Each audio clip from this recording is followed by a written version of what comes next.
31. Yep, that should do it.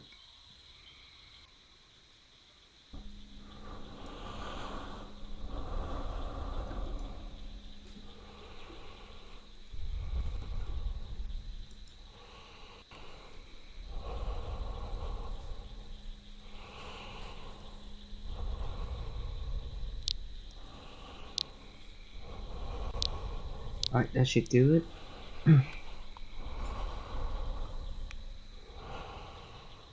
Is everyone back?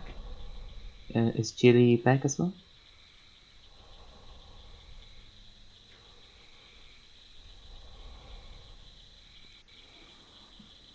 Anyway, let's give everyone about 5 to 10 minutes and then we get started because we're not in a rush anyway. How's everyone fancy fair so far? Have you all been having fun?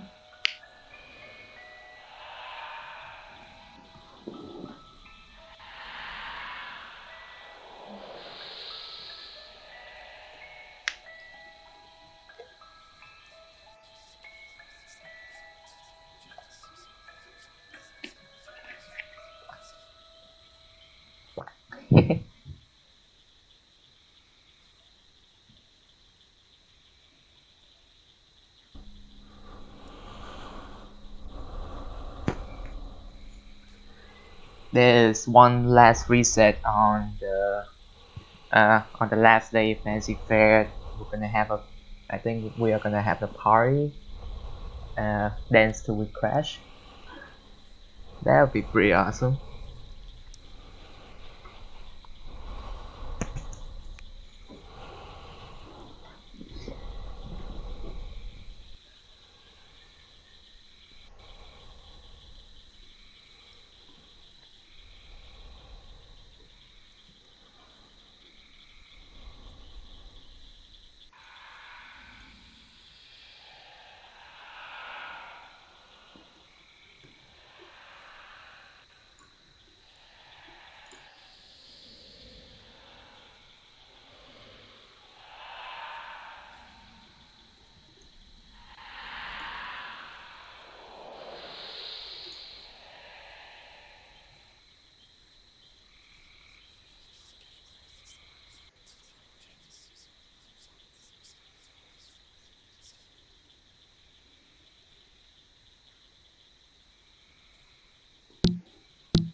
It is 11 a.m. at the moment, 11 p.m. at the moment.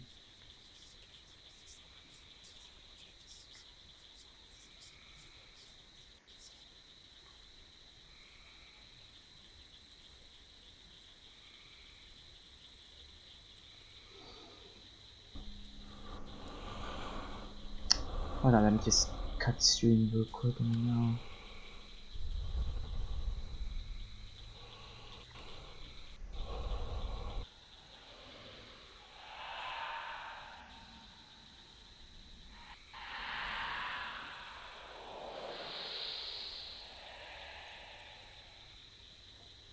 Okay. Alright, everyone just let's settle down for a little bit and then grab this little character sheets right here that I have provided through your through my Google Drive. This is completely safe and this is my very own anyway, so you don't have to worry about that. I mean, you don't have to worry about the virus and stuff. So anyway, let's begin. So hello everyone. Firstly, I would like to thank you all for taking your time from your busy schedule to attend this class about the character creations for the classic pen and paper tabletop role-playing game called Dungeons and Dragons 5th edition. This class will focus solely on the aspect of being a D&D player. And in a few days time, there will be a class on being a dungeon master or a game master, and hosted by Ascot Stormcrow, which is a really great GM that we are lucky to have with us this year. And before I begin, I would like to make an acknowledgement, an expression of my appreciation to the Wizard of the Coast, D&D Beyond and Roll20 for releasing these schedule sheets and information so I can help you fill it in today. If you find the information today to be helpful, please be sure to show your love to the nearby kiosk, and any amount that you donated will guarantee you an access to the gift room that we'll be saying out later. It's called the Milestone Gift Room, and we are currently at the reaching the 30,000 milestone. Alright, and thus welcome to D&D 5e character creation class.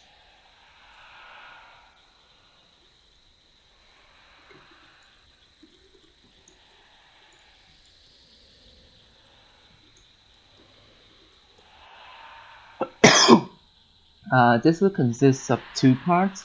The first is all about a little bit of an introduction to what is D&D and the history of it. And the second part is the personalized character creation with your own very character sheet. So I'll teach you how to fill in the sheets and I'll do some explanation.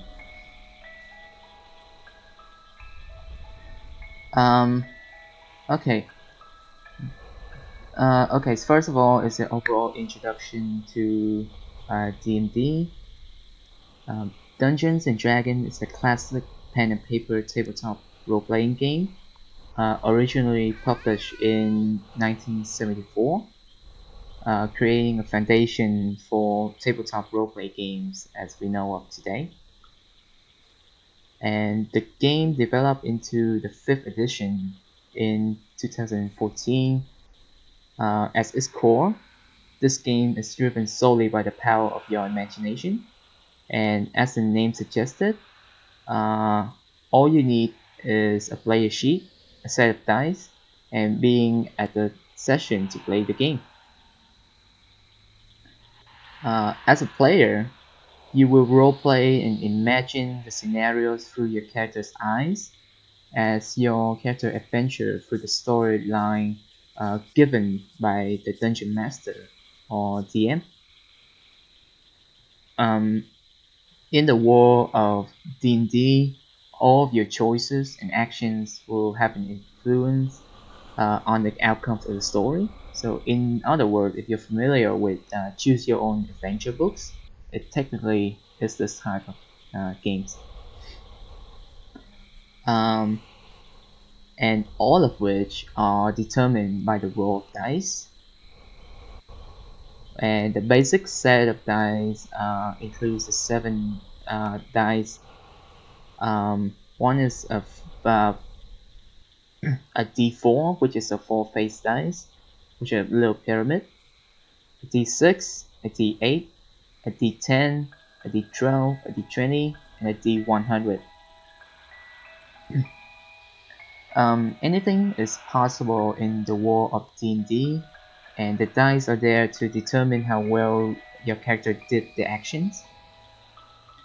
The ideal numbers of people to play this game can range from as low as 2 people to 7 people, and one of which is going to become a DM or storyteller. One of the reasons I suggest that it shouldn't exist 6 player um, and one DM is because when it comes to interacting with the environment, someone might feel left out, but not for not being able to interact, and it can be quite tough to keep track during combat situation. Together as a group or as a solo adventurer, you you will explore dark dungeons, ruined cities, haunted castle, lost temples, and the list doesn't just stop there. In the sword and sorcery war, they can be expanded to other possible universe like sci-fi, for example, and these generally would be called homebrew campaigns. I'm actually writing a book on sci-fi right now, but I have no date on releasing it yet.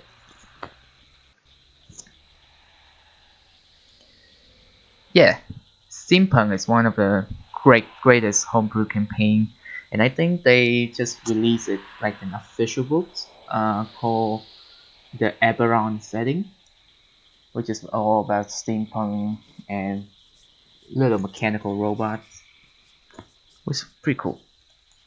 Anyway, um, as a player, you will solve puzzles, talk with other characters, either the players or the NPCs, which is not non-playable characters. Um, battle monsters, unearthing the magical items, discover fantastic stories and shiny treasures. The best part about D&D is probably that there are no ends as to when each game and a campaign and story comes to an end. Another can begin right away.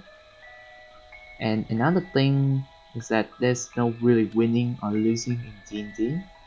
Because sometimes if your character might be overpowered by a monster and may come to a death, the campaign doesn't necessarily stop there. You can create a new character to contribute to the story, or there are multiple ways inside the world of D&D to revive the characters. I personally know that because I kill off a lot of my characters. Uh, the characters I'm gonna be creating with you guys today is probably gonna be my 11th character. I do a lot of stupid things because I make all my characters are suicidal for whatever reason.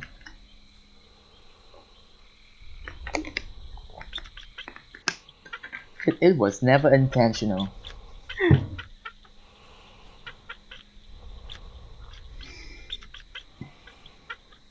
Hi Tio.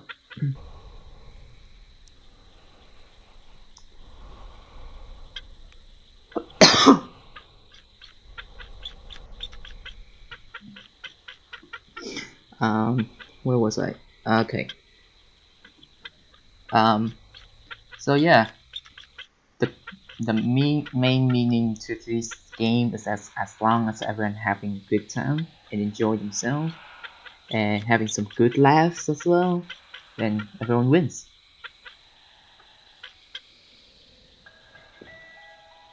Oh no, I mean I never GM like a real GM thing, so I never do a total party kill. I kill off my own character as I step into uh lava example. I did that. Thanks for the pizza. Anyway,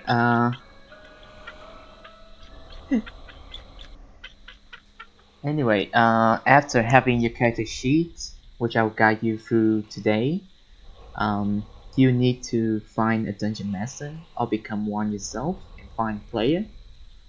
The more the merrier is always the case in these games, but finding the right group that fits you best can take a few trials, um, because many campaigns have different play styles.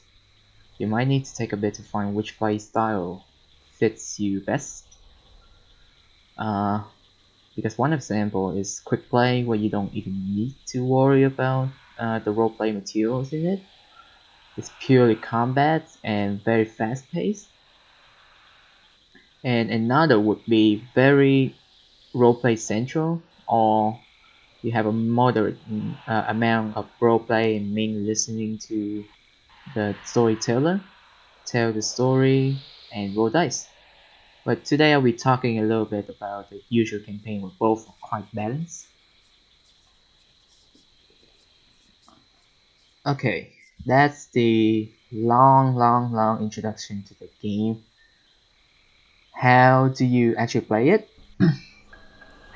The usual game scenario will follow the pattern of, like, the TM describe the setting of the scene, like what's around them, what's on the table, what is there. The players will then describe what they want to do within the scenes, and when they're not in combat, they don't need to take turns.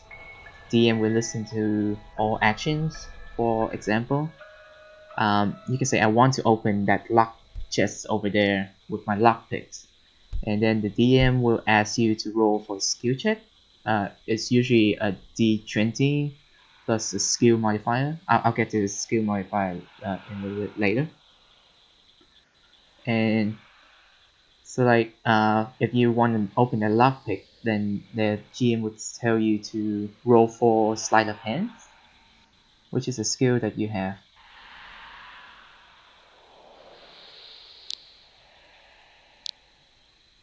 Um, yeah, usually skill check is consists of a D20.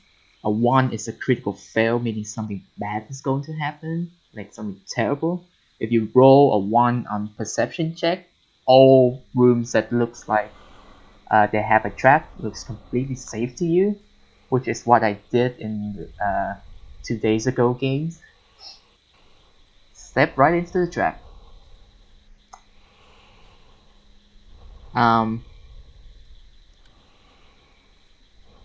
and then on the opposite side is a 20, which means critical success, meaning something awesome will happen. So for example, if you roll for performance skill check, this scenario might happen. So as soon as you raise your singing voice, the whole market stops what they are doing and is drawn towards you.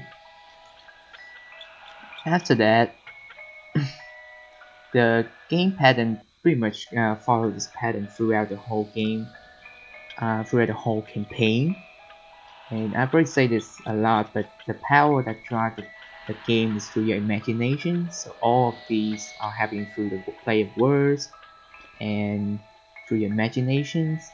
Any other stuff usually for visual aids and keeping tracks of the positions, like dioramas, miniatures, a map board, musics, and arts. Alright, Fina, you got a question?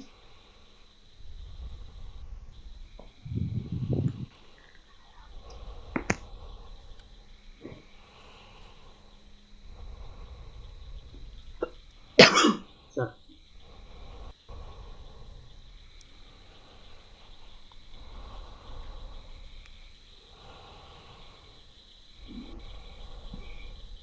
wait, did I freeze just now?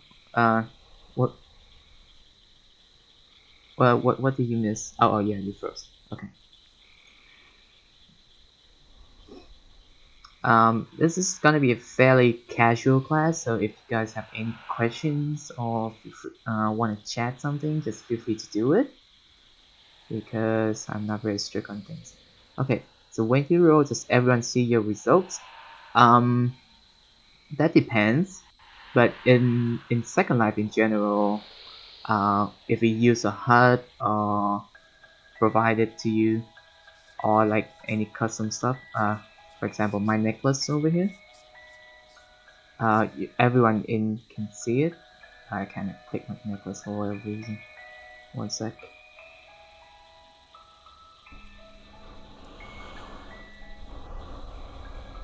Yep, it's it happens all the time.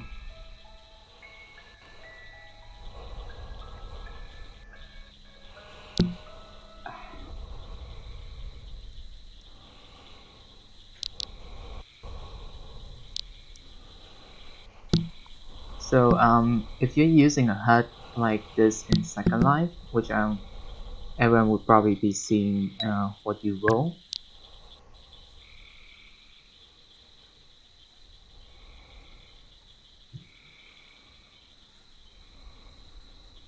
And the thing about D&D is that if you roll badly, just go ahead with your roll.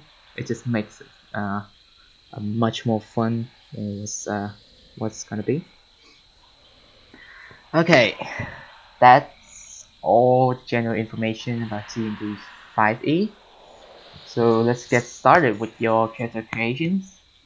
I have everyone grab a character sheet in front of you. Have it open in front of you, and then get back into Second Life, and I'll do some explanation and then guide you through to uh, what to do with it. This is basically personalized characters, so I am not gonna be explaining much, but more to like if you're interested in doing that, and let's do it.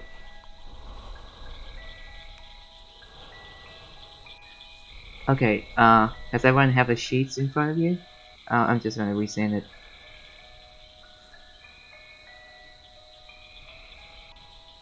In case anyone doesn't have it, just download that one. That is D&D Beyond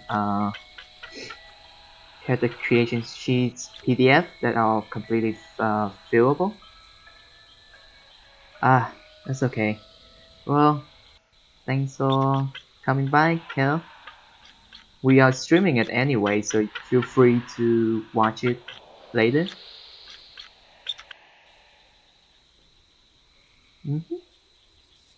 We are streaming it anyway, so feel free to tune in later.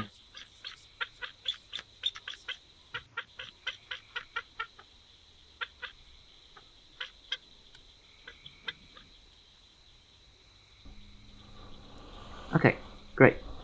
I'm not sure about the quality right now because somehow I'm really laggy at the moment.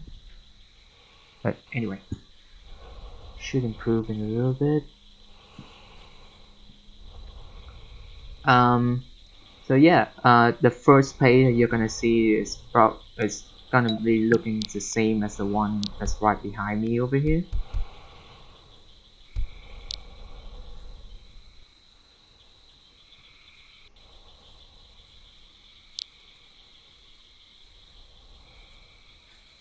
Um, First and foremost, hi Daroshi. Let's go to each area. The first and foremost is the character name, the class and level, the player name, the race, the background, and experience points. The character name I would prefer to leave it at the last thing because it takes like 17 hours just to think of a name unless you use a name generator. In the world of D&D, we do not see Asian as a race. We see all humans as humans.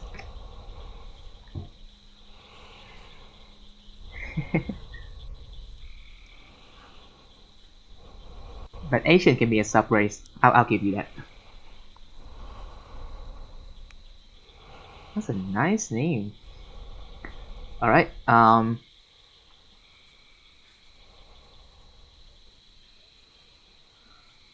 Okay, so after you see the area for the name, you will see the little area that say race. And I'll pull up the list right here so you guys can have a read of it. There are a few races that are really interesting. I mean, no, like all of them are interesting. All of them are good. So there's no real limitation to any of them. So, but I'll be basing this on the race of the player handbooks because we're focusing on being a player today. The first is Dragonborn, which is like a humanoid, but like with a dragon head. A dwarf, an elf, a half elf, a half orc, a halfling, a human, a rock gnome, and a tiefling. So a a dwarf is basically a short person, but like really good fear feature to like live in a mountain or in caves. Half elf is basically a child of a human and an elf. An elf is self-explanatory.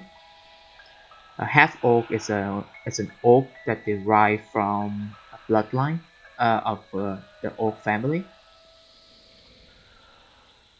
Human is self-explanatory again. A halfling. I can't remember how to say with a halfling. Let me just search a picture real quick.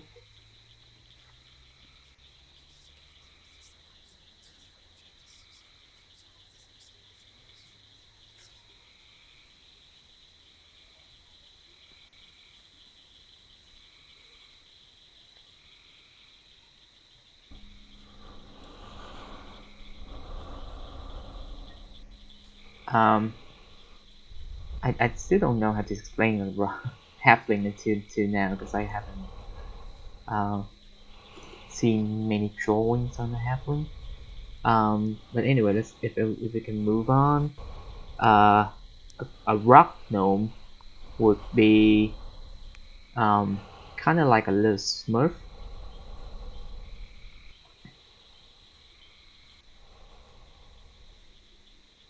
And lastly is a tiefling, which is kind of like the devil. And one class that I wouldn't include in here is called an Aishima. Yeah, a halfling is like a hobbit in Lord of the Ring. Sounds about right. It's called Aishima. The Aishima class is only available in the Dungeon Master guidebook, I think.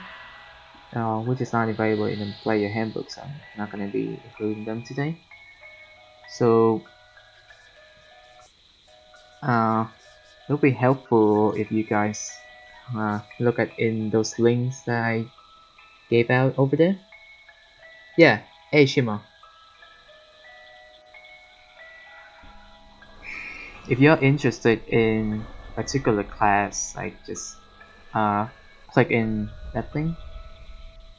All and once again, all race are really helpful and really great.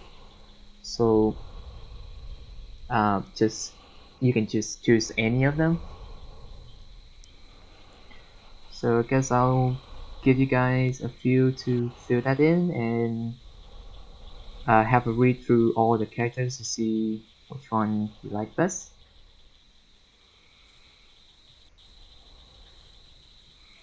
That really does get personal.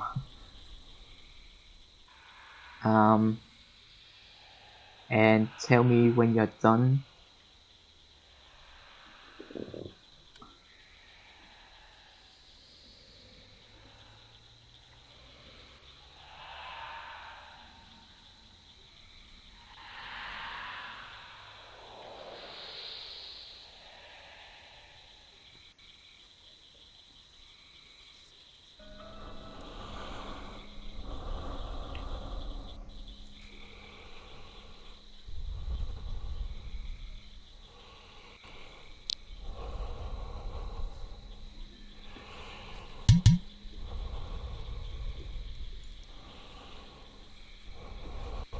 D&D Beyond is the what's it called? A platform to keep tracks of your character sheets and basically a commercial platform to sell ebooks. The official one is still called, yeah, the table game. Um, that's what D&D 5th edition is in general. It's a pen and paper tabletop game.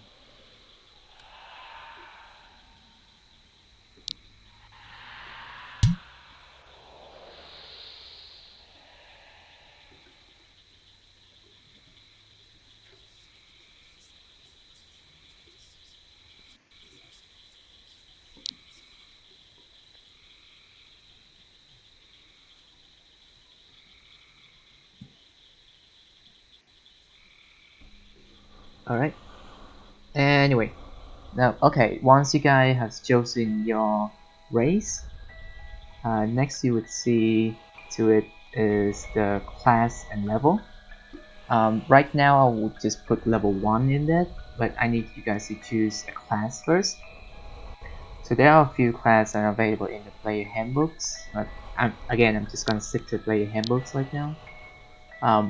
Barbarian, Bard, Cleric, Druid, Fighter, Monk, Paladin, Ranger, Rogue, Sorcerer, Warlock, and Wizard. A Barbarian is a warrior that is all about raging, going to battle rage. It generates their inner anger into like pure fury and power. Bard is um, it's a not a magician, a magic user who generates the magic stream into um,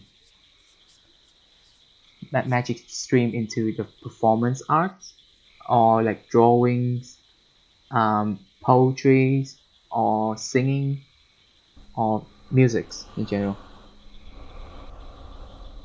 Yep, he definitely gonna rage quit and gonna flip the table, Phoenix. And Barbarian does not have a sense of like intelligence. So like once they rage, they cannot control themselves. Technically. A cleric is a person of, it's kind of like a person of praise to the gods and goddesses, and which grants you the power harnessed from uh, the people. I mean the deities that you pray for. A druid is oh my god, I forgot what a druid is. But you guys are pretty much familiar with a druid is a magic user that are becoming one with the nature, technically. Um, a fighter, yeah, uh, they still consider as magics. Some heal, um, some would heal, some would deal really good damage. But in general, I would say that it's still magic. A druid in the sense that I said that become one with the nature is that they have the ability to transform. Um, it's called, I think it's called polymorph. No, it's called wild shape. Yeah, wild shape is like to transform into animals that they see, which is pretty fun.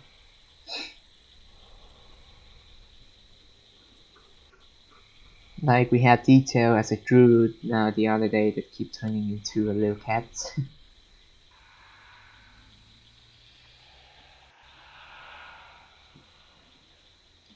um, yeah, in like Warcraft universe, it's a little bit different in that sense.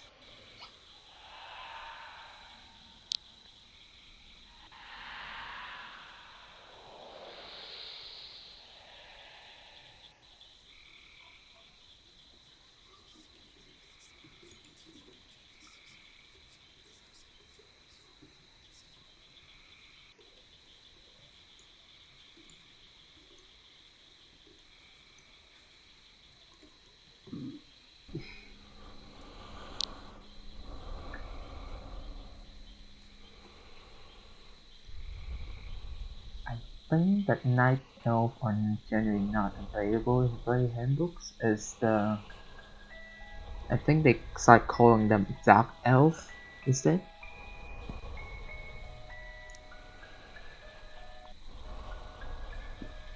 So like evil magic and stuff. Anyway, a fighter is a person um, who are proficient in a lot of types of weapons. It's probably the most player-friendly class of all of the classes. It's a fighter. Um, a monk is someone who's proficient in like martial arts. Paladin. I don't know how to describe a paladin.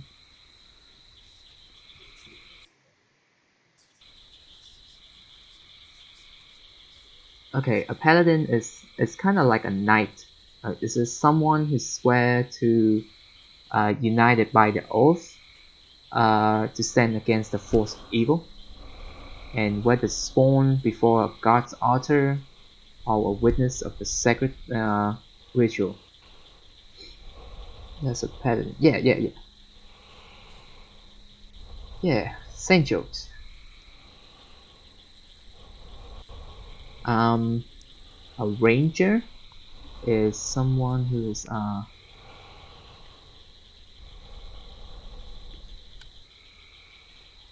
forgot to write the description down. I forgot what they are.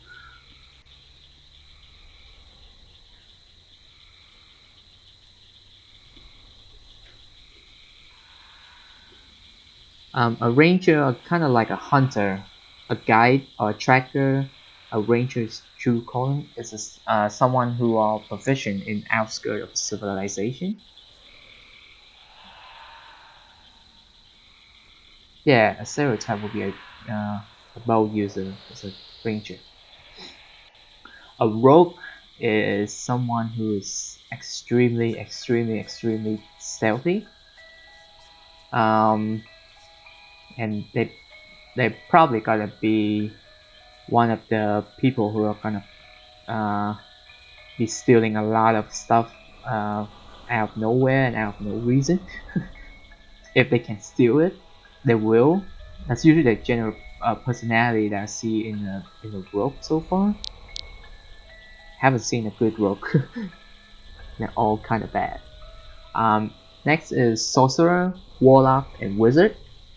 Okay, so this gets a little bit confusing, so let me just rephrase it a little bit. Sorcerer, they are all three of them are magic user. However, sorcerer is someone um, who are getting their magics from their bloodlines, so like getting it from their families, or from a magical event that happens that changes everything in their life. A warlock is someone who signed a contract with a deity, so for example, and get the magics. Basically, signing a contract with the devil and then you get the magics. No, it doesn't sound that bad. A warlock is an amazing class, and I do enjoy playing a warlock. A wizard is a commonly seen figure as like Gandalf, someone who studied magic thoroughly, so much that they are proficient in a lot of them. And with that, I would like you guys to choose your class and keep this page open as well.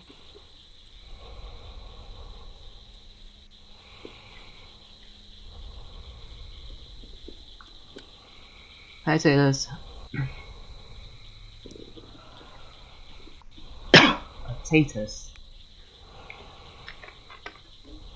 Okay.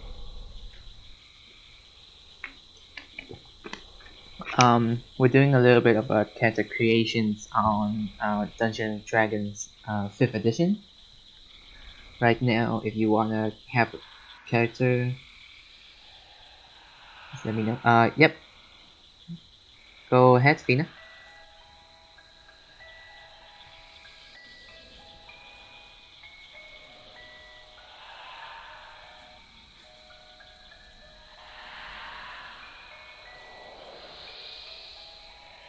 Um, yes, they do. I think that the wizard use intelligence, while the sorcerer use charisma, I believe. Okay, but okay, Chili. And then a warlock would use something else. So let's just have a look real quick on the warlock. But yes, they do use different spell casting ability.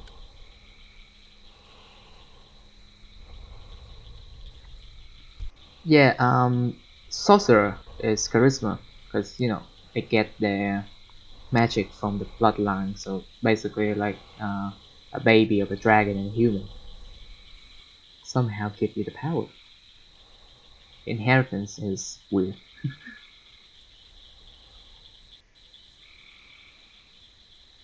Um,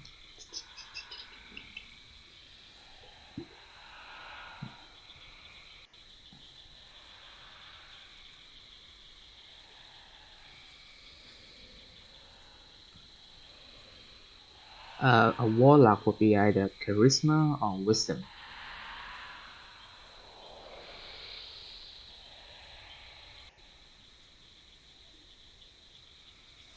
Yeah, Taylor's. That was the point I was gonna get it to in a little bit. So usually, if um, in a general setting, it depends on GM to GM. So I would say that if you want to have a standard character that can play in all kinds of games, it is better to use a standard array instead. Because in general, uh, you don't have a perfect character. You have uh, you are amazing at one thing and you have flaw in one thing. Um, if if you roll really bad stats, in general the GM would be quite lenient, and let you do some little bit of reroll. So in general, which brings me to the point that next is the how you get the score. Usually it would be a rolling at 46.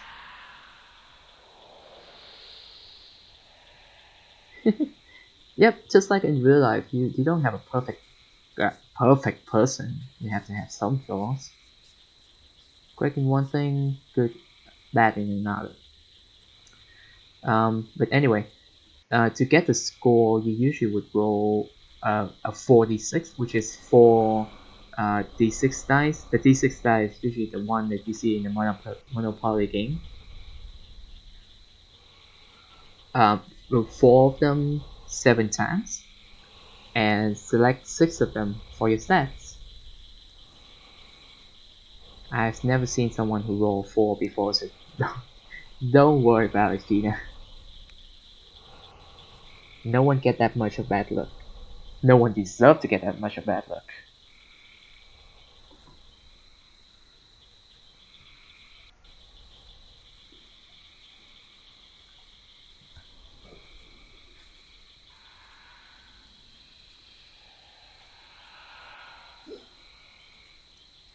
Okay, keep choosing your class guide and tell me when you're done which class you choose.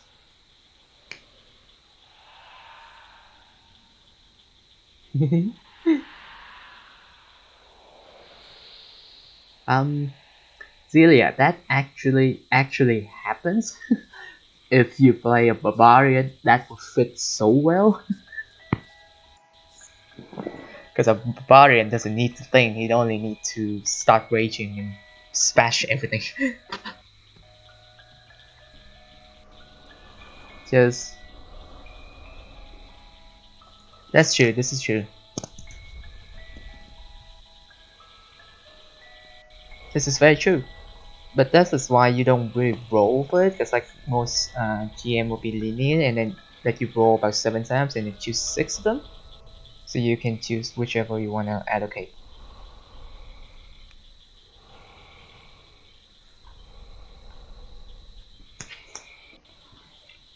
Okay, and as most of you are familiar already, so let's have a look at the. Hmm? Oh no, that is so bad. He cannot seduce. That is so sad. A bard without seduction is it's the saddest part of life.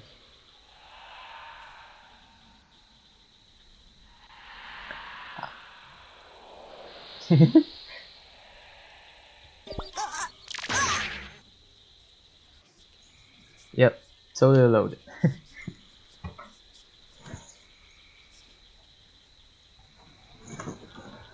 Um, which brings me to the explanations over here, which is strength, dexterity, constitution, intel.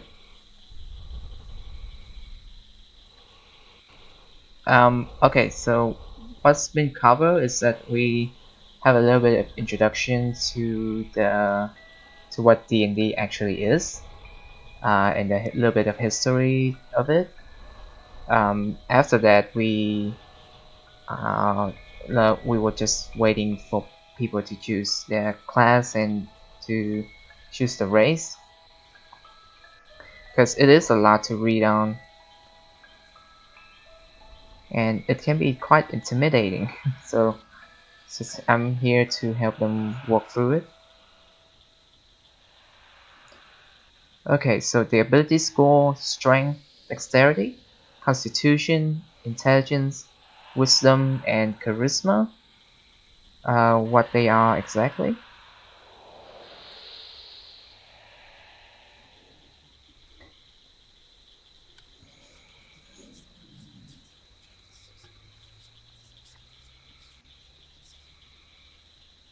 Um, not not really, because if you choose the class first, then you would know which stats would be perfect for uh, that class, and then you just add in the role stats in. But I mean, it depends on how you would want to do it. It's totally depends on your preference. But I think the most logical way to me is like to choose a race, choose a class, then roll the stats. Because by then you know what all the proficient stuff is that are for your characters anyway.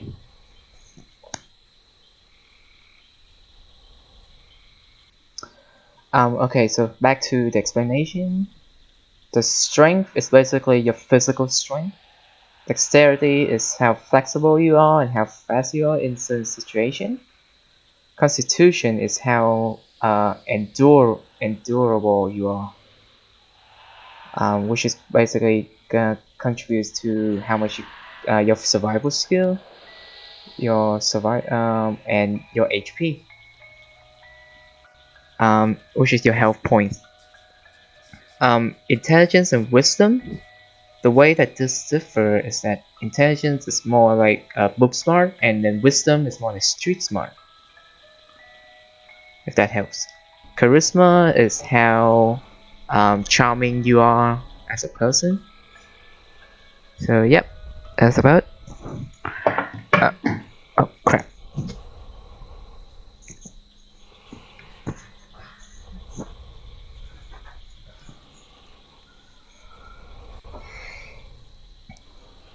Okay, and then if you zoom in onto the map right now, you will see the little skills that are on the sheets. So what they are exactly, I'll just explain the little skills for you. Um, during like I give the example I gave earlier about the picking a lock chest, these skills will be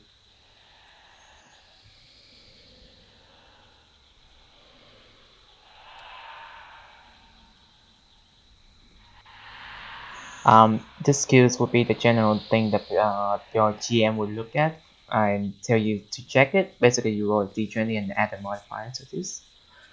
Um, acrobatic is kind of like in a situation if you use acrobatics all about parkouring. If that makes sense. Welcome back, Julie. Um, Animal handling is how you interact with the and certain animals, like you pet a little sheeps or something. Arcana is like if you are feeling the presence of magics in the atmosphere, or you want to check something that's magical or not. Um, Athletics is basically a strength check, which is like you throw a giant metal ball, or you uh, bring something up, bring something heavy up. Yeah, Arcana is usually a magic user ability, but like anyone can do it if they want to feel a presence. Um, Deception is to trick someone. History is to see whether you remember something, or remember if you have seen it in somewhere before. If you're a character who reads a lot of books, then a history role is to check whether you know the information about it or not. Yep. Intimidation is self-explanatory, to intimidate someone. Investigation is like to check around the little rooms or um, small things that are not usually seen by the naked eyes. It's like to check thoroughly. Medicine is to perform anything related to um, like medical situations, such as like if you uh, first aiding the first aiding someone, or if you're doing a CPR, or if you're checking something is poisonous or not.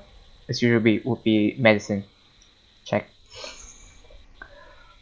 Nature is basically how you navigate inside the nature, so your sense of directions.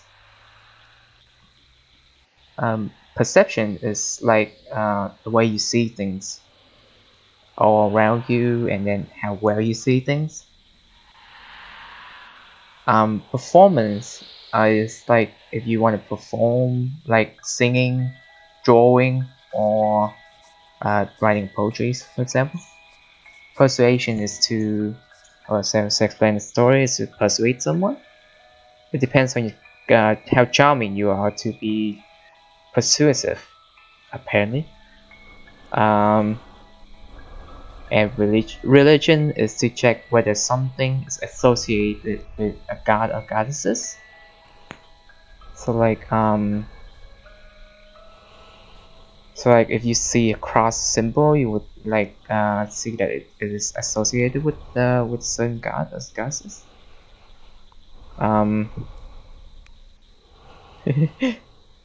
If you see a spider, just smash it or just run away. It's mandatory. Anyway, sleight of hand is to be sneaky, to lockpick something, or to like steal something from someone. Stealth is to basically be sneaky, tiptoeing around things, and survival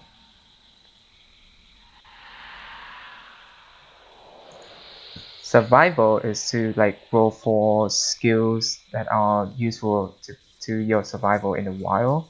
So like cooking, making a campfire, or burn foods and stuff. That's all survival skills.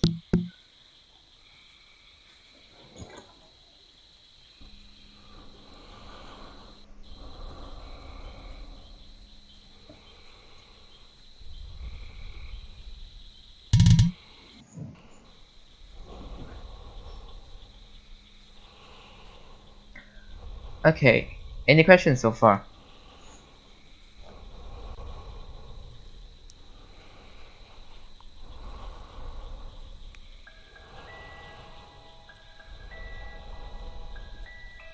Yes, many of them are intelligence with characters and wisdom, because in general that makes more sense, because constitution is usually related to concentration.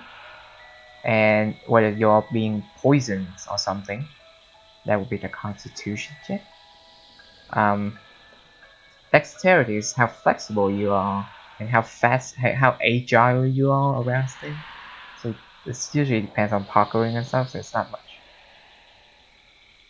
And strength is about physical strength, so it doesn't have that much skills, and that is why we leave them to like they start leaving 3 empty spaces over there, because if you invent a new skills, you're welcome to add it in.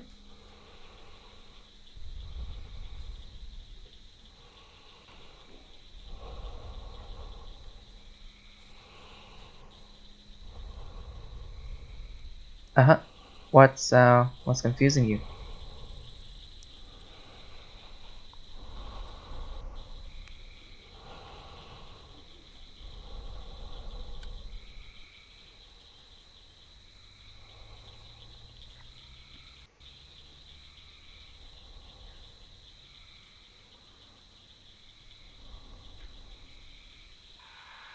The big boxes, so like the sensors over here, like right next to me, right? I mean to my right over here, right?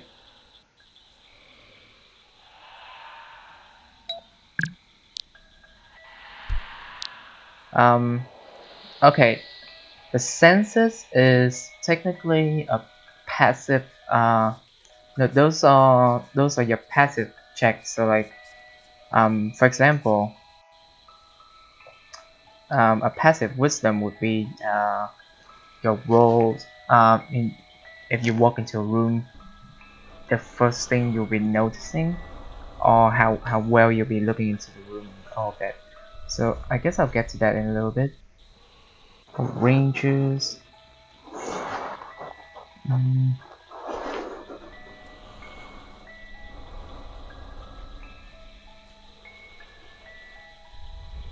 yep, you start with a proficiency bonus of +2. You get to choose 3 skills to be proficient in. This is for you, Zelia. You get 3 skills to be proficient in, as either animal handling, athletics, insight, investigation, nature, perception, stealth, and survival. And you proficient in these 2 saving throws. So just go ahead and write a little P next to those 2.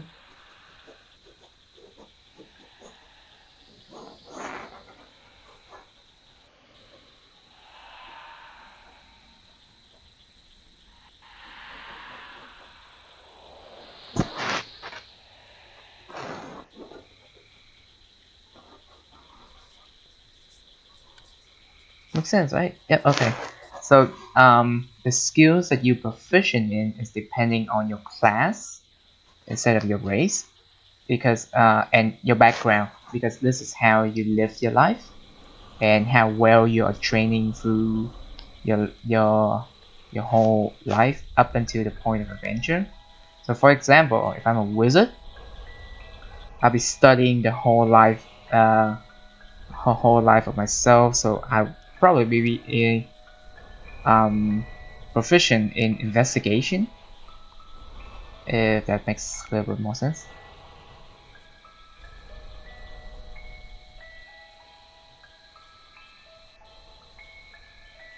Yep, that's totally fine. I mean, everything's everything's cool.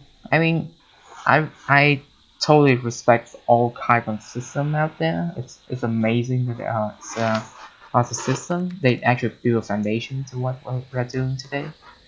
So I'm grateful to them.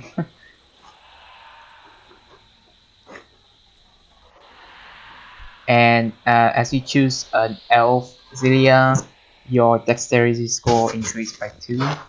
So basically, whatever you roll or choose from that standard array over there. Okay. Thank you for coming, Danny. anything that you roll or choose from the standard array, you just add +2 into that, fill it in the bottom of the in the small area over there.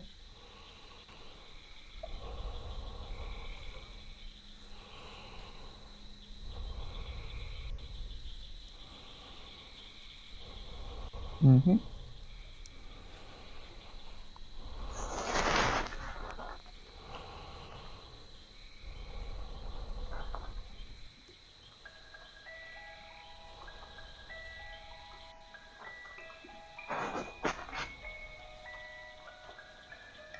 And after you have done that,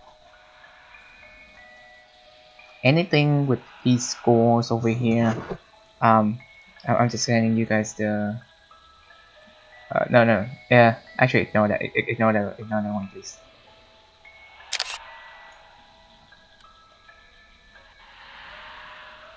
Ignore that one right now. I'm just gonna put button dots over there, just spam it a little bit. Have a look at this one. Numbers you chose or the numbers that you already have in there can now be converted into a modifier, which you fill in the sheet, the area above it, above the base number.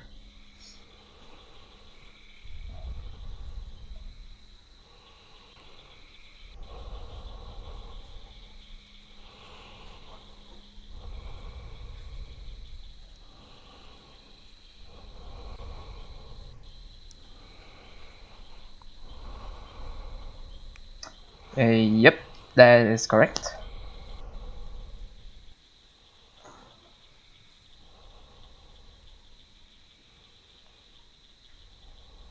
That's correct, Tita.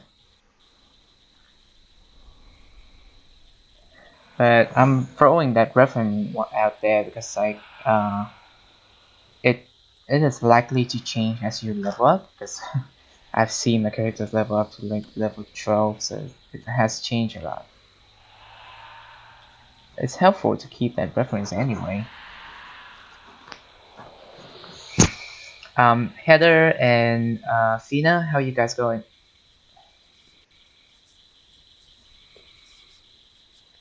Oops, where did I lose you? Um, sorry. Can I have a look at your Let me have a look. But like, can I know what race and what class did you choose?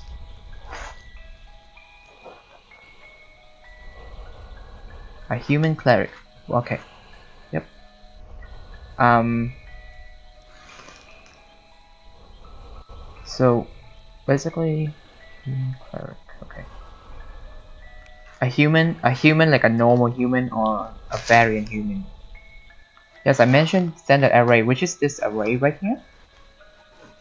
That is the numbers for you, so you don't have to roll for anything. And then you can assign the stats around.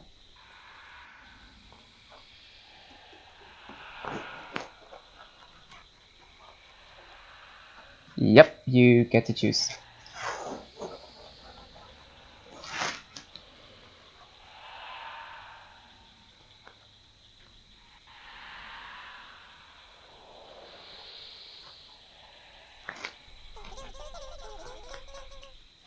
Okay, well done. Yep.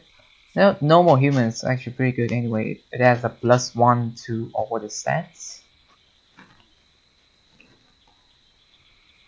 which doesn't necessarily mean that increase the stats greatly.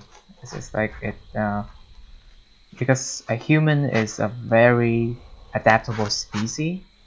It can change from all environments, so all of its skills are technically pretty good.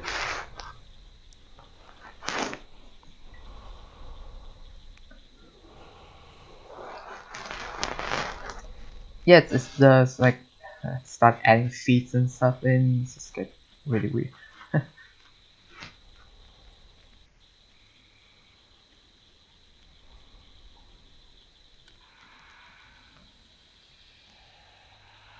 Um,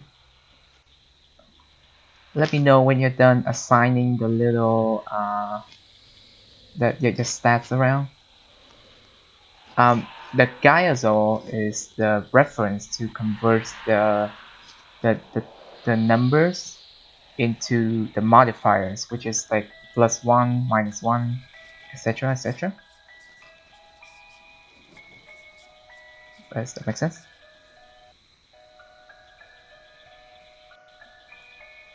Does it make sense?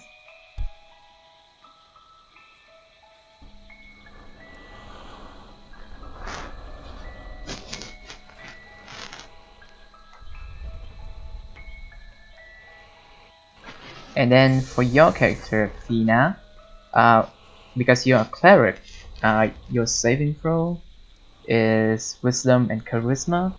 So you get to choose 2 from the History and Insight, Medicine, and Religion to be proficient in them.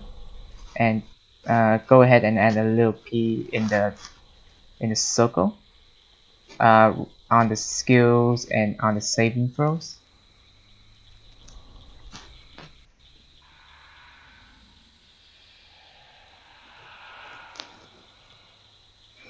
Alright, that's good.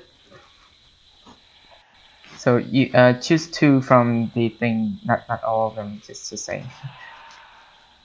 And can I see what your stats looks like?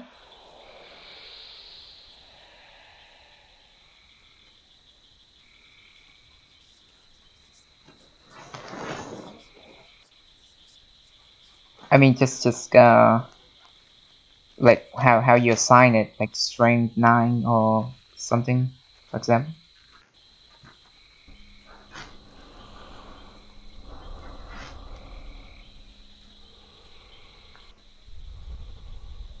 Just to make sure that you're adding it right to your characters and stuff.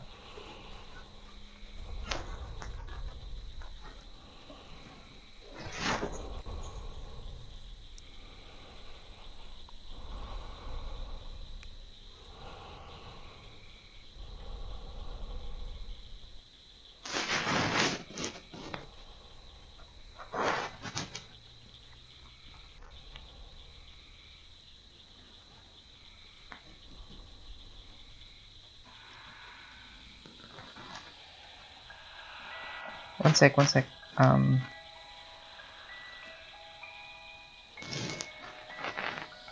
just gonna change it slightly bit because as a human you get a bonus bonus 1 to each of your stats.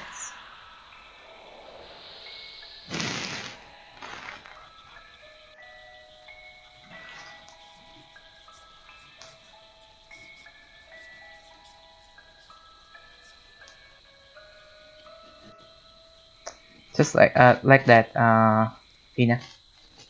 As a human, you get a bonus 1 to all of your stats. If that makes sense.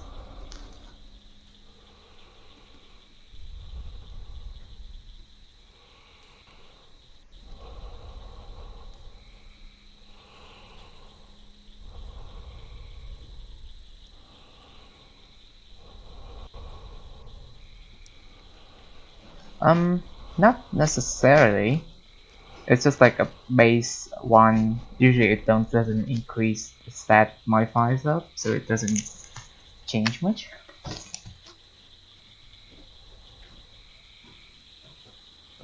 Let me have a look. Celia. String.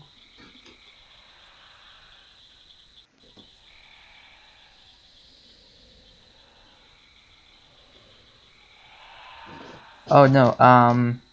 Celia, the 14 over there, actually, on dexterity, just make that into a 16. That's what I mean by a +2.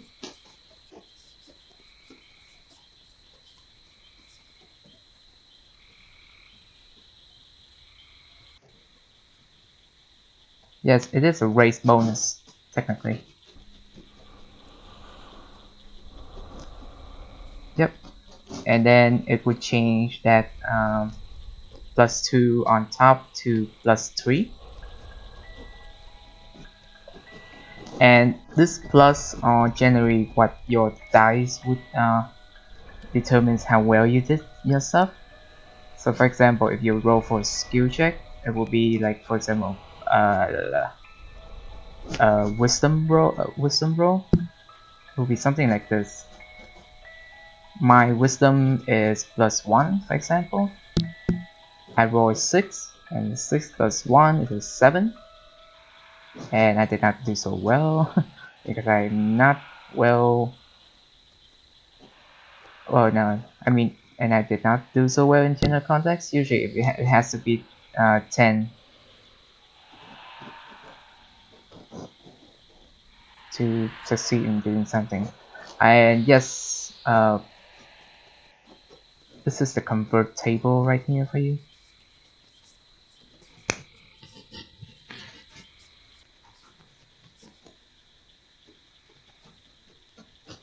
Oh, that's neat.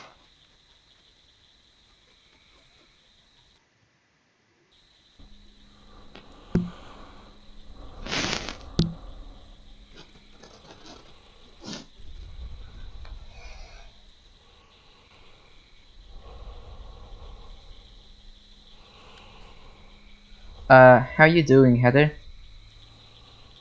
All good?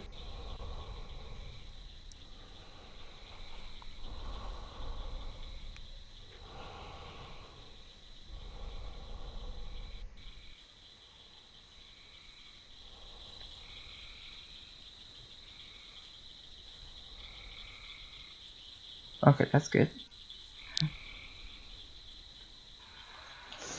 Wait, I don't get how your stuff is lagging. That's rather odd.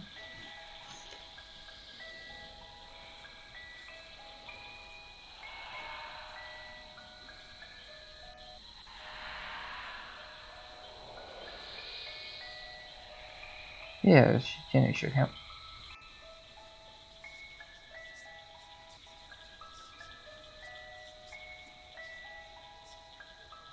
I actually prefer the draw distance to below 32 in this area because it gives you a smooth movement around.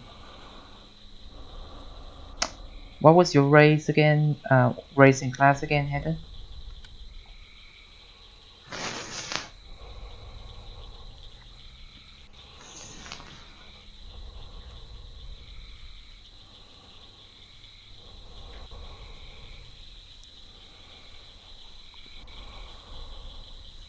The sheets on the website? Oh, you should download it because I don't think the sheets on the website save itself.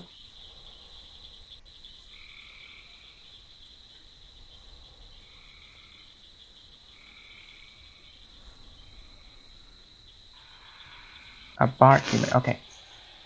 Um.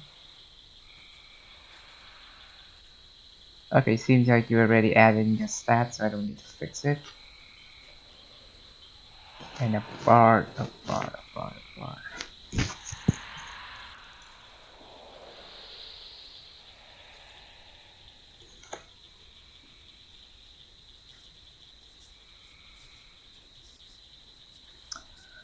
Um, there are a lot of alignment out there, but like they are not made available because it is like registered only in the play handbooks, and I cannot really send those out because I would be infringing copyrights. But I'll send this link out.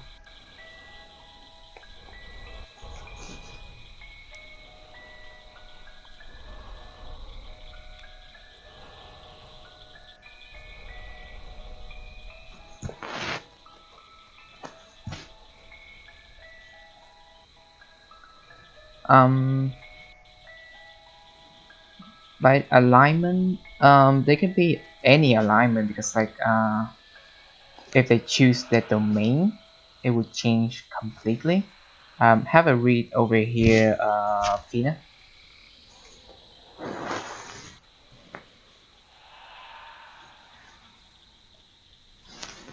Um, it depends on their domain. Basically, they pray to a certain god, and then they would be kind of inclined to that alignment. Welcome back, Banshee.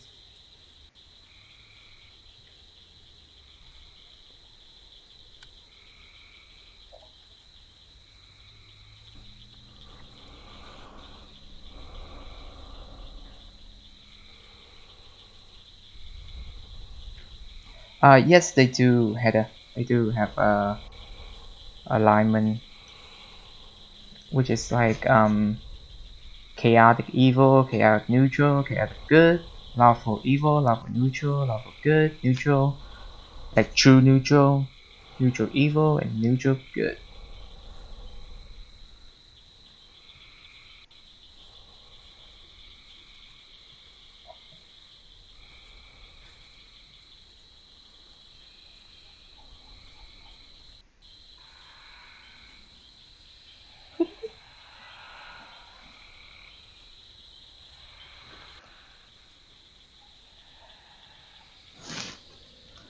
Um, for a bard, Heather, this is what your skill would be. Saving throw of dexterity and charisma, or skills, and choose any skills. Yes, Fina, it depends on your deity, but it also depends on your background and storyline too, like how you define your character. So even if like you pray to an evil god, you can still be a nice person.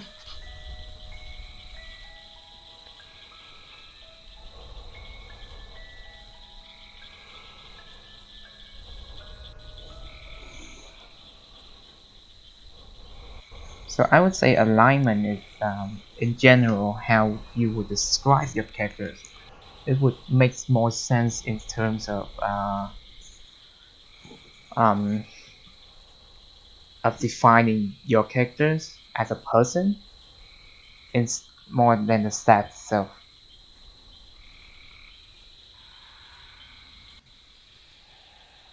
Character personality, that's the word I'm looking for.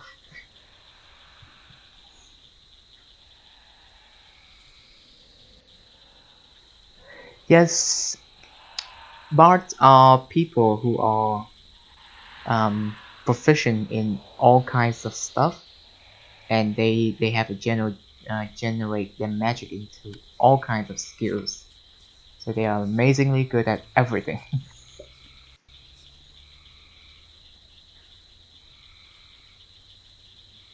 Yep, you can say that, I suppose.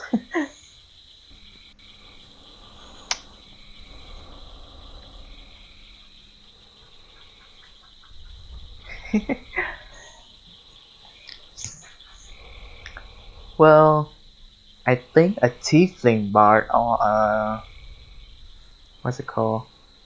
Um, can't really forgot it again. Slip of mind. Tiefling bard, or a dragonborn bard would be really charismatic. So yeah, they will have 100% chance to seduce you. Almost 100% chance.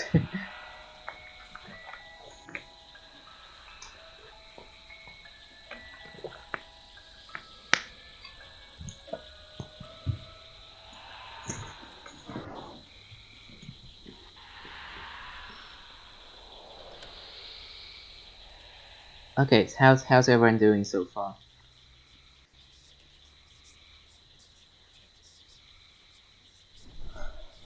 Well,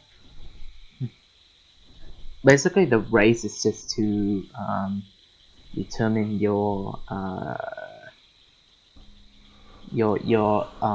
characters as in alignments, and as in um the size and the movement speed and the language you speak, um and the ability score, and but that's about it.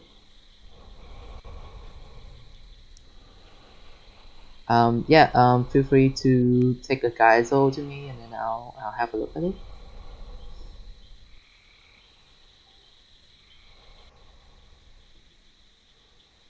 Um, Tina, I would say that it depends, because some set doesn't increase, which is a +1. It's have to be a +2 to increase the skills. Well, I would say a +1 across the board is generally relatively balanced.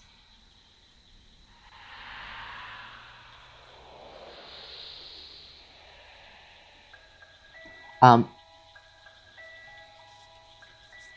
okay, so I'll have you guys camp into the proficiency bonus right in the middle there, and then in your each of your class section should have a little table that show you how many proficiency bonus you have per level, which is right now you're all on level 1, so I would say all of you have the proficiency bonus of +2.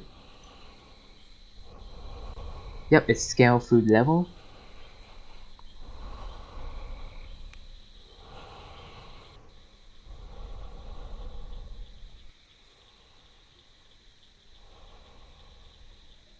So yeah, go ahead and write in your proficiency bonus as in +2 for now, and then you can keep track by using the table in the links that I sent you guys to read.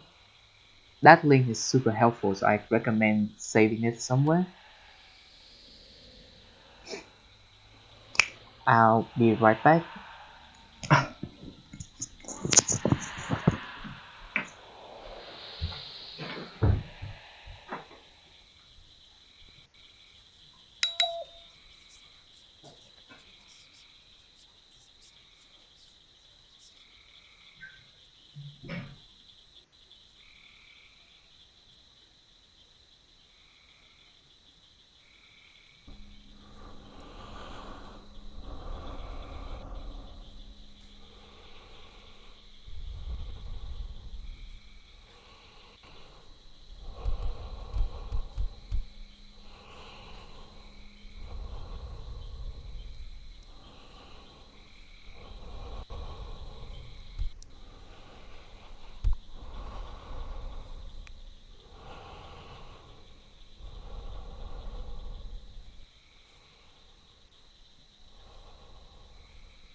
Back, sorry.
That looks about right to me, Taters. Order?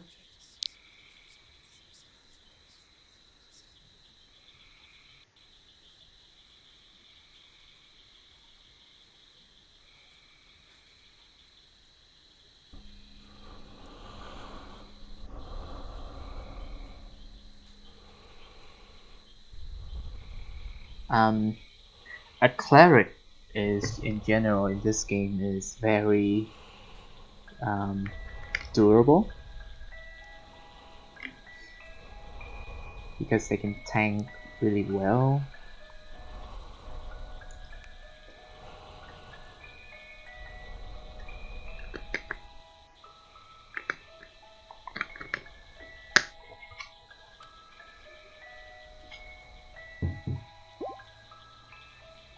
Um, if you want high AC, I would recommend a dexterity to go up.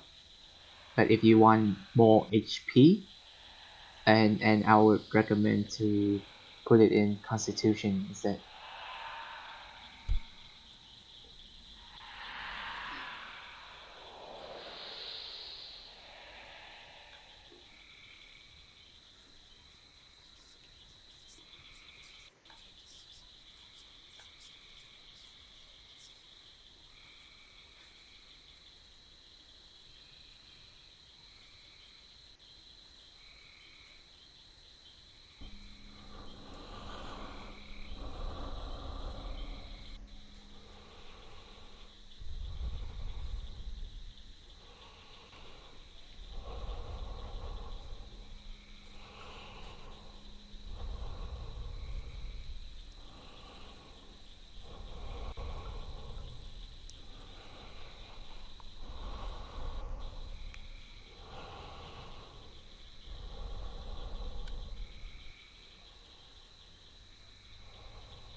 True that is that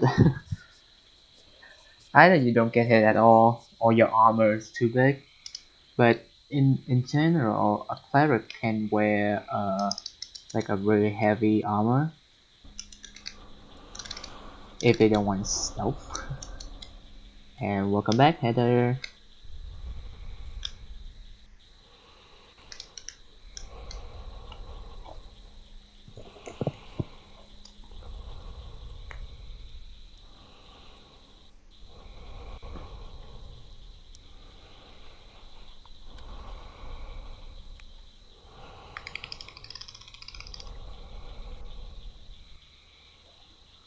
Okay, how's everyone going so far?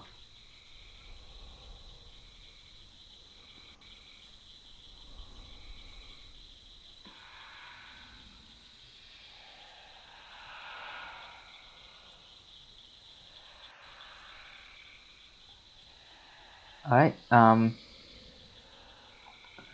once you are done with your sheet, just if you can just guys out this whole column for me, please.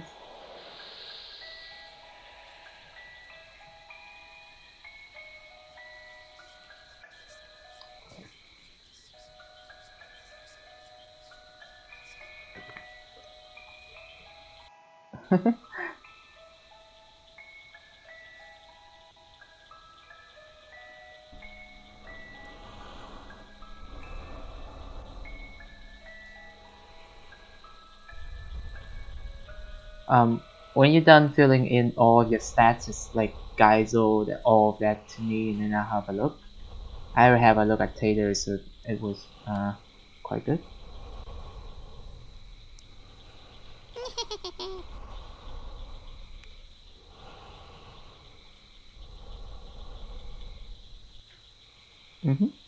Totally.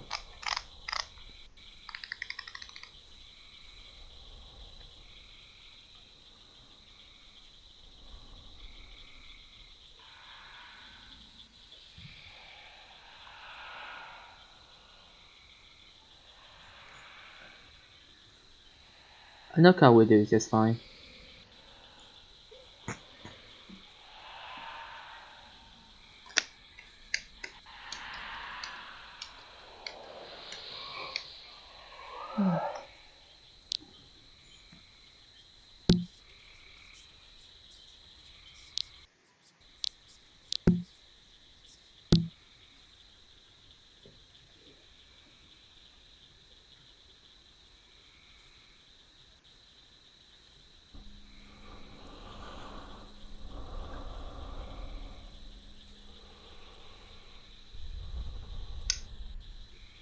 Yeah, I would prefer well, no, personally there are 5 platforms that are available for you guys to use to keep track of your character sheets.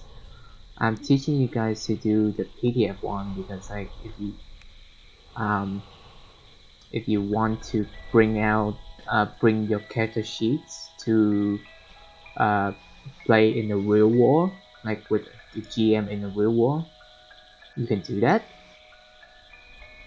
by just printing this PDF out. That's why I'm teaching you guys to do this instead of doing a note card just to stay in Second Life, which is highly recommended but not required.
Sorry, I'm just checking one person at a time, so bear with me a little bit. I'm checking on Tina right now.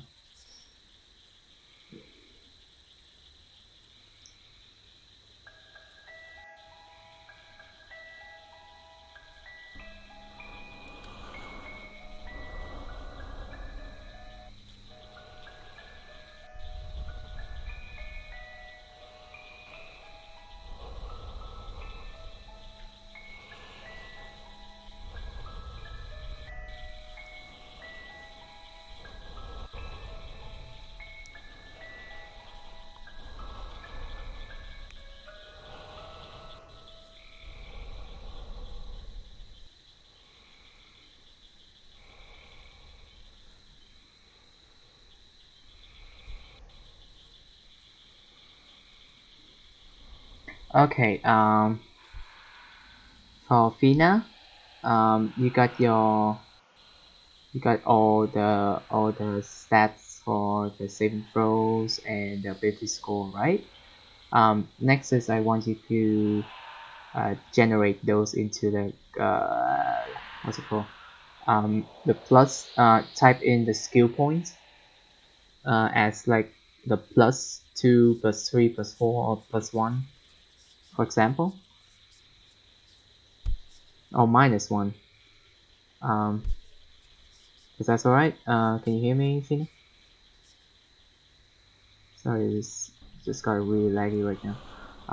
Yeah. So for the skill point, just type in like +1, +2, -1, -2, etc., etc.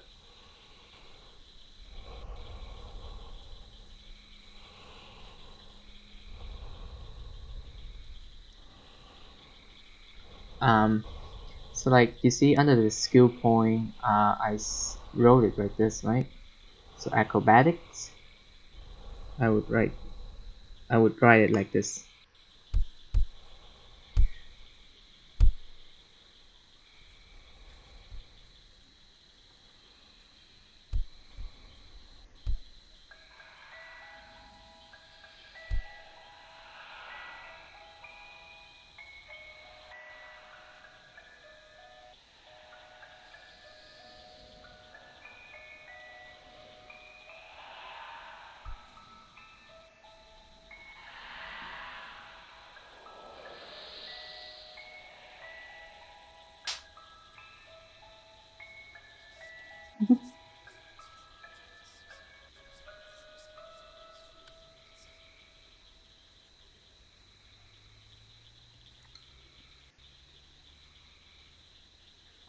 Actually, not really, because like it only become a +5 if you are proficient in that skills, if that makes sense. If it's not, then it's just a plain +3. Yeah, if you're proficient in that skill, then it become a +5. You add your proficiency bonus into that. Um, for header, I think you put it in the wrong order for the numbers over there, but that's fine. That's your preference. I would love it if you convert them into you convert it into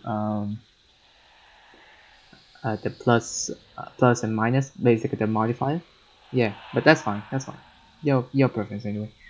Um, Class-based proficiency is like choosing your skills that you're proficient on, and those skills you add in your bonus proficiency. If that makes sense. Yeah, it's separate proficiency and skill throws. For example, in your case, your proficiency in wisdom and charisma throw, that's separate. And then for your skill, you're proficient in insight and medicine, so you would add in a +2 to only those.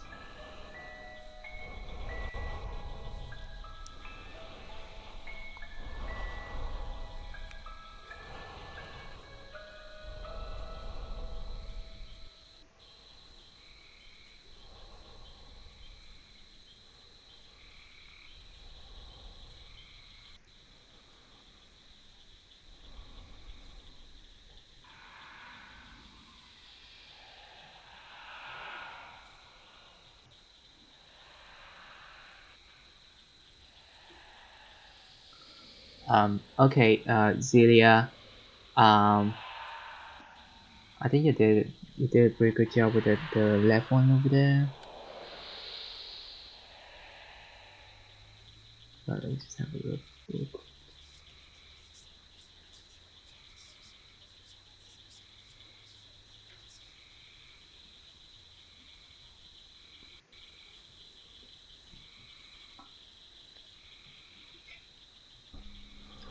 Okay, Zelia, do you see the little P that you wrote somewhere in the skills? Um, let those P be inside the little circle instead of this rectangular.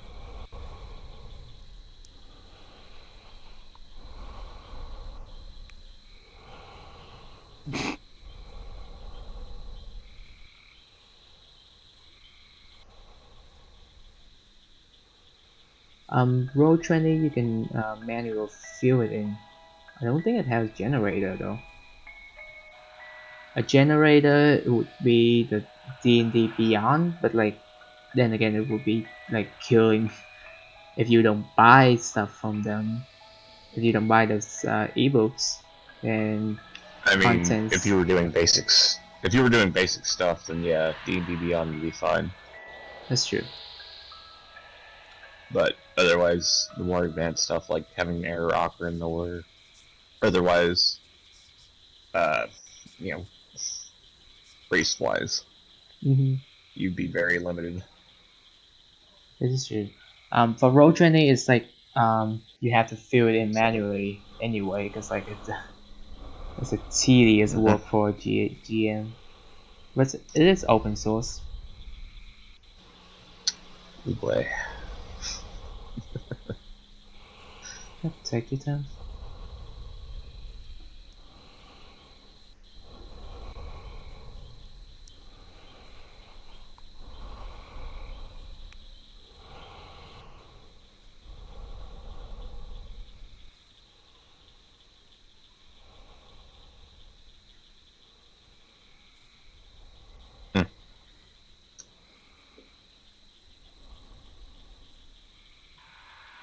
Yeah, the stats is probably the most tedious stuff in creating characters, but afterwards it's Yep. easier.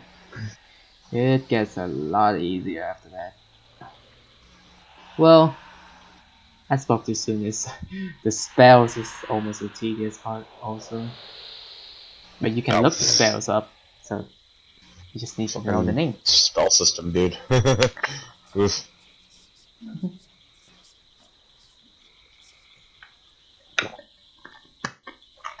You can always look the spells up, and if you're playing in a real life setting, there are apps on your phone that keep track of all the spells that are available, which is pretty neat. Yep.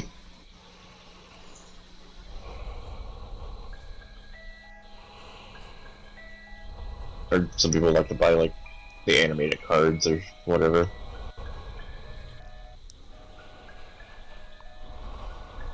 Or if you're really nerdy, you'll actually keep it written down in a notebook and say, "Hey, this is my wizard's, Wizard spell books. actual book. If I fucking forget it, I'm screwed."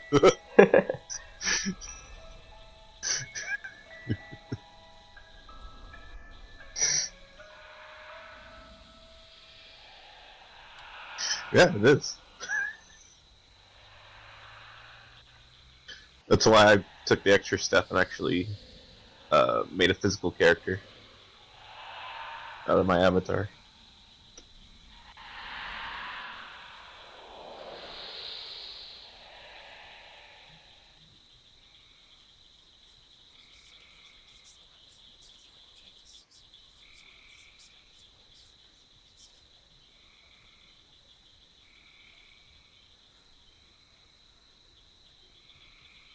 Because Bird Monk is hell of a monk.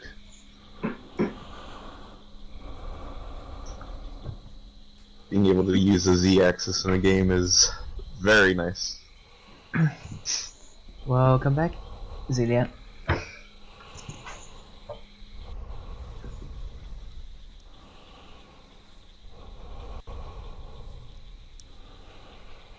Ah, um, that's okay. Fina, if anything, just add me and then I'll get in touch with you and then we can work on it together to finish it up. Um, I won't be Just be sure you save it. I won't be repeating it, but however, I'll be having a little like drop-in session, and I completely forgot what day is it again.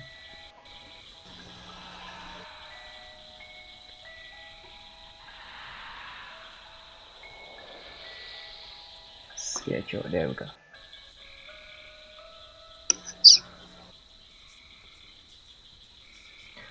Um.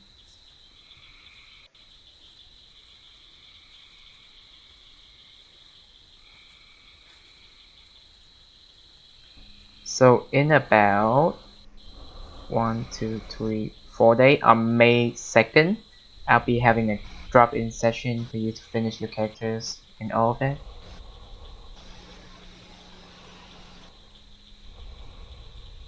But just add me anyway, and then I'll contact you privately, and then we can finish it up together.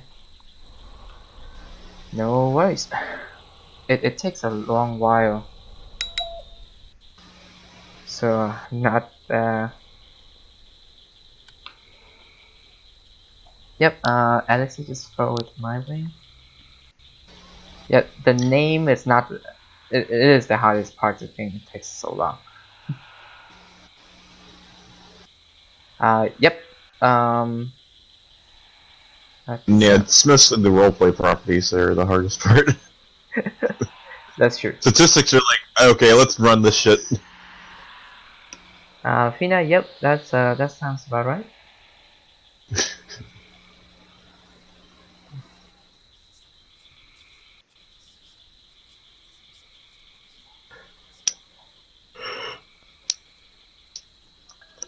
Ugh. Alright. I'll see you around, and then just let me know whenever, and then I will finish it together with you. You know that. Yeah, you might want to go back and explain dexterity a little bit farther, Oh yeah. just so people understand. Okay, so basically dexterity is about how agile you are while wearing an armor or while not wearing an armor. So that constitutes contribute to the armor class over there. Um, which if you're not wearing any armor, it would be a base of 10 plus your dexterity bonus. It's just like the armor class is like how people are gonna hit you.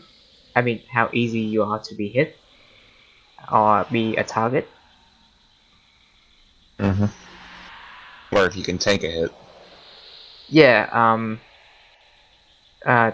if you're, that works a too. tanky Yeah, class. tanky class. If you're wearing a heavy armor, if you're wearing heavy armor though, then it's just be a base class and you're gonna be adding any dexterity bonus into it. Yeet.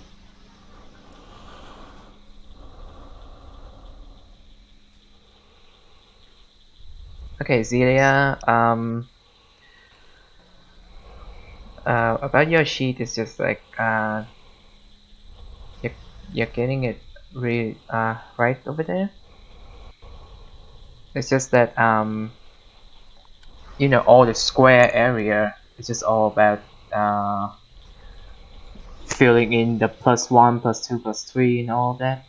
And the area that you have little p in it, which is your proficiency of it, just add in a +2 to the existing plus that you already have. That makes sense? Chew. Yeah. You Yeah. didn't say the second half of dexterity. What did I miss? That dexterity can also be an attacking skill as well. Oh, as in like initiative, right?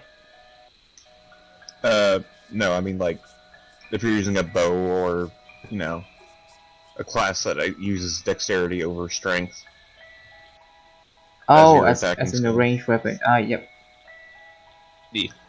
Like for a monk, I'm versatile, so I'm able to switch between strength and dexterity I think I wrote that down to somewhere. hit somebody. Mm-hmm. Um,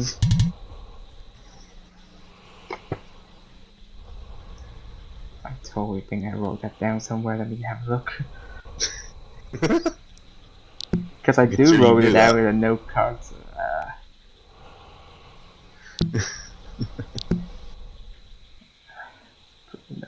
oh So yeah, there we dexterity go. is kind of a So weird I wrote a note right roll. there. A melee weapon, it will be a strength plus strength modifier, and a ranged weapon will be a dexterity modifier. So if you're proficient in in that particular weapon class, the you plus your proficiency bonus also, and Mm-hmm. some if they are the weapon has fineness, you can choose it Finesse. to whether to be either strength or dexterity.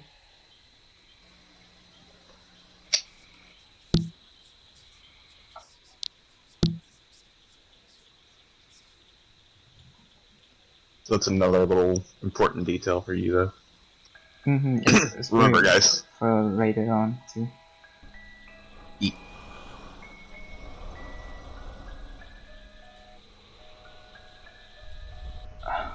Okay, Zelia, how are you doing?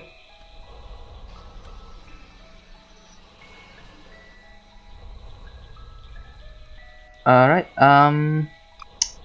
Just I'll just add you, and then we can work on finishing your characters a little bit later. Yeah, creating a characters for D&D, doing it manually can be really long, but then after a while you have You